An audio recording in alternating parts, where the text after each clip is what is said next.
evening, everyone. My name's Tom and I'm the founder of Breaking the Chains. First of all, I'd like to offer you a huge apology for the fact that I'm absolutely shattered. I'm currently out on the ground in Ukraine and we're out on an op to deliver vital food and supplies into villages direct in the conflict zones. So if anything's a little bit confusing, I'll apologise straight off the bat. So like I said, my name's Tom and I'm the founder of Breaking the Chains. At the start of the war of Ukraine, we came in here, just two guys. In 6 months, we've managed to extract over 5,500 animals direct from the conflict areas. We've built a shelter, we've built a veterinary clinic, we've grown from a small team of veterans to an army of volunteers, an army of followers. We have Ukrainian workers, we have veterinary staff that operate and obviously run our veterinary clinic that is at our shelter. Now, the reason why we built that shelter is because in order to move animals from Ukraine inside of the EU, they've got to have the documentation. So they've got to be titer tested, rabies vaccinated, and the usual paperwork for bringing animals from, i.e. third world countries, into like an established area such as the EU.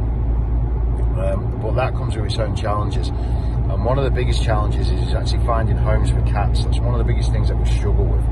Now currently at the shelter we've got around about 65 cats. And finding homes for them is incredibly difficult. We've got a lot of people that want to help us and aid us with the dogs, but not so many with cats.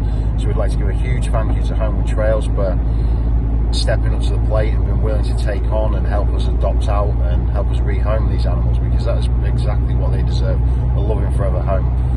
Now, this is great for two reasons. One, it gives an incredible animal, a living being, a loving forever home. But two, it also frees up a space in our shelter. And that then means that we can get more animals from the conflict zones that are going to, basically in a nutshell, they're going to die if we don't get them and extract them back to safety.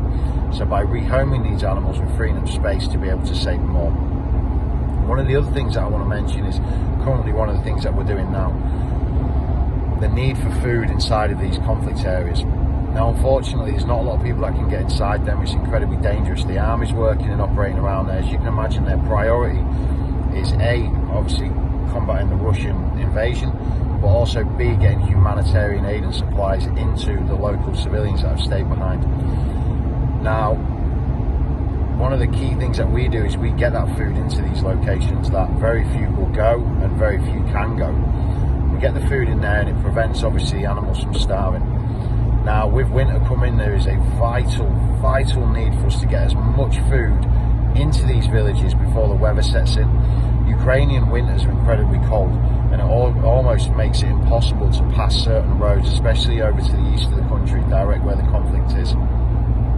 So we need as much help and as much support as we can possibly get to be able to generate large supplies and large stocks of food so we can get it into these villages and give them stockpiles to last them through the winter.